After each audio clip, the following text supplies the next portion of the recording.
6-Minute English from bbclearningenglish.com. Hello, this is 6-Minute English from BBC Learning English. I'm Sam. And I'm Neil. Have you heard this joke, Neil? Question: what's a rat's favourite game? I don't know, Sam. What is a rat's favourite game? Hide and squeak. Very funny. Well, I'm glad you're laughing because, as we'll be finding out in this programme, laughter is good for you. In fact, laughter is often called the best medicine. And it seems that's really true, medically speaking. Laughing releases anti-stress endorphins into the body, and there's evidence that people who laugh recover more quickly from illness, including COVID. Laughing is an essential part of what makes us human. Babies cry straight from birth, but the next sound they make, often as young as 2 or 3 months, is laughter. And who can hear a baby laugh without laughing themselves? Laughter is catching. But before we start tickling our funny bones, I have a quiz question for you, Neil, and it's no laughing matter. Laughter can be a serious business. In fact, there's a scientific field of study into laughter and its effects on the human body. But what is this study called?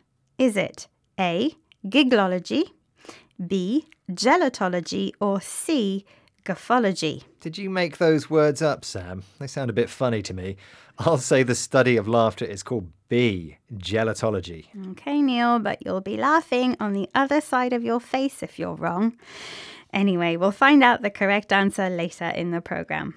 Someone who's an expert in the study of laughing, whatever it's called, is cognitive neuroscientist Professor Sophie Scott. Here she explains to David Edmonds, presenter of BBC World Service programme The Big Idea, exactly how a laugh is produced. Laughing is a variation of breathing. Like breathing, it involves the rib cage. When you laugh, you get these very, very large, very fast contractions of the rib cage. And it's a very primitive way of making a sound. So you're really just squeezing air out in big bouts. Each of those individual squeezes gives you a ha sound.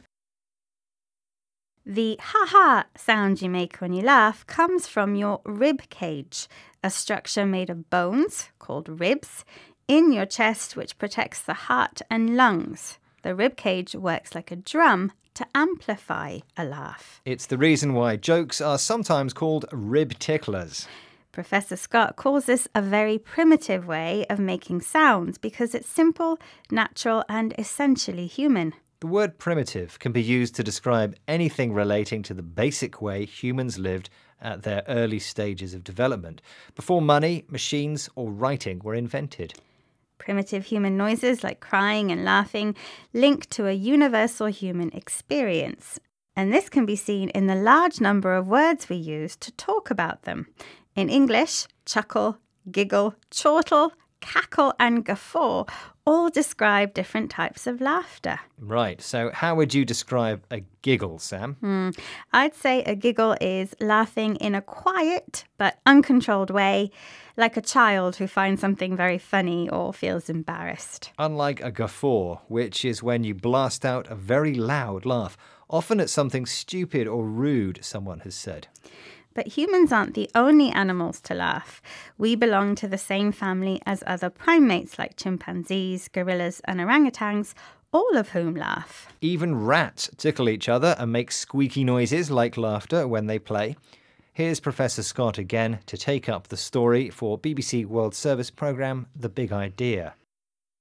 Play is a very important behaviour for mammals. All mammals play when they're juveniles and some mammals play their whole lives. And laughter is a sort of an invitation to play. It's a sign that you're playing. Professor Scott says laughter is an important social tool for all mammals. Animals, including humans, dogs and whales, which give birth to live young rather than laying eggs, and who feed their young with milk. By laughing, young mammals, sometimes called juveniles, signal that they want to play, and young rats who don't laugh back are more likely to get a bite than a giggle, and a rat bite is nothing to laugh about. What a lot of facts we've learnt about laughter, Neil. Yes, we could almost be experts on laughter. Guffologists, isn't that what you called them, Sam? Ah, yes. In my quiz question, I asked you to name the scientific study of laughter and its effects on the body. I'm almost certain it's not giglology or guffology, so the answer must be... Gelotology, the correct answer. Well done, Neil. I knew you were good for a laugh. Okay, let's recap the vocabulary from the programme before you think up any more terrible jokes. First, we had ribcage, the structure in your chest which is made of ribs and produces the sound of laughter. The adjective primitive relates to the simple, natural way humans lived in their early stages of development. There are different types of laughter, including giggles, childlike laughter in a quiet but uncontrolled way. And guffaws when you laugh out loud, often at something someone has said. Mammals are animals, including humans, which give birth to live young and feed them with milk. And finally, a young animal which is not fully grown can be called a juvenile.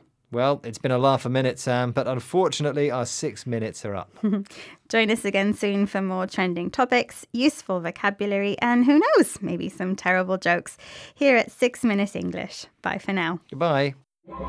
6 Minute English from the BBC.